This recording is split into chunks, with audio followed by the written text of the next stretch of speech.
Hello बच्चों, let's start the question and the question says आपको 250 ml of M/50H2SO4 comma 40.0 gram of solid NaOH is added to the and the resulting solution is diluted to 1.0 litre.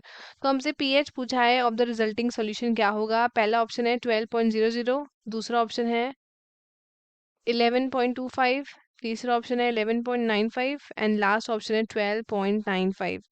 So let us start with our key concept. So जो key concept होगा that would be pH of solution.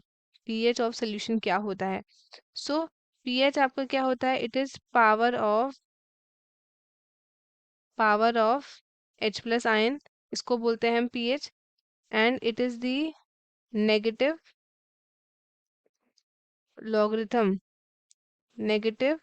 Logarithm of H plus ion concentration, negative logarithm of H plus ion concentration. So इसको हम कैसे लिखते हैं? pH is written it is written as pH is equals to minus log H plus। ये इसका formula है। सो हमसे पूछा है कि भाई बताओ जो आपका pH होगा रिजल्टिंग सॉल्यूशन का वो क्या निकलेगा। तो सबसे पहले किसी भी न्यूमेरिकल को स्टार्ट करने से पहले आप देखेंगे गिवन क्या क्या है। सो यहाँ पे हम लिख रहे हैं गिवन हमें क्या क्या चीजें हैं। सबसे पहले हमें दिया है H2SO4 का मोलैरिटी जो कि है आपकी 1/50, और NaOH आपको दिया है 4 ग्राम, वॉल्यूम दी है इसकी 250 ml, और हमें निकालना है क्या? हमें निकालना है pH। सो अब जैसा कि हमें मालूम है नॉर्मेलिटी क्या होता है? नॉर्मेलिटी होता है आपका molarity into X factor, molarity into X factor. So H2SO4 के केस में आपका दो क्या है? दो है आपका H प्लस, दो आपका H प्लस निकल सकता है इस केस में। सो एक्स की वैल्यू क्या होगी? यहाँ पे 2 आ जाएगी। सो नॉर्मेलिटी हो जाएगी आपकी 1/50 इंटू 2। सो यहाँ से आपका आंसर निकला दैट इज 0.04 नॉर्मल। ये आपका आ गया। अब हम देखेंगे 250 ml के लिए।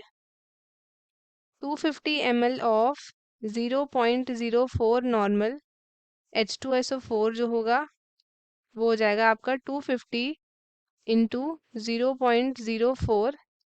ये आपका क्या हो गया? Volume into normality. ये आ जाएगा आपका 10, क्या निकला आपका? 10 मोलर इक्विवेलेंट। 10 मोलर इक्विवेलेंट आपका आंसर निकला। सो क्योंकि हमें पता है नॉर्मेलिटी क्या होता है, number of gram equivalent divided by volume. So यहाँ पे हमें दिया है 4 gram of NaOH, 4 gram of NaOH दिया है, दैट मीन्स 4/40। इसको हम मोल्स में निकालेंगे क्योंकि इसका जो मोलर मास होगा दैट विल बी NaOH का कितना होता है? इसका 40 होता है।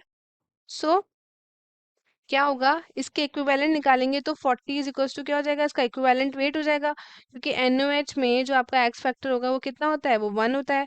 सो NaOH के केस में जो एक्स फैक्टर होगा दैट वुड बी 1। सो जो हमारा इक्विवेलेंट वेट जो हमारा आएगा that would be equal to molar weight के इक्वल आएगा। तो इसको जब आप सॉल्व करोगे ये आ जाएगा आपका 0.1 equivalent, that would B 100 molar equivalent. 100 molar आपका इक्विवेलेंट हो जाएगा। सो अब क्या हो रहा है कि जो आपका 10 मोलर इक्विवेलेंट H2SO4 जब आपका रिएक्ट करता है किसके साथ?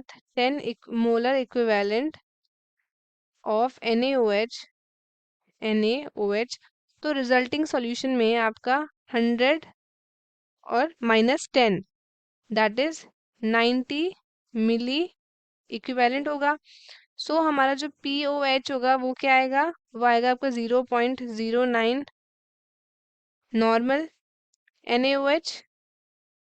सो यहाँ से लग जाएगा आपका log 0.09 जिसकी वैल्यू आएगी 1.045। सो pH आपका कितना आएगा 14 माइनस 1.045। सो आंसर आए यहाँ से 12.95। ये हमारा आंसर आ गया है, ये हमारा pH होगा of the resulting solution. So options में देखते हैं तो लास्ट ऑप्शन ही हमारा मैच कर रहा है और बाकी के ऑप्शंस हो गए हमारे इनकरेक्ट। तो स्टूडेंट्स आई होप आपको क्वेश्चन अच्छे से समझ आया है। All the best and thank you.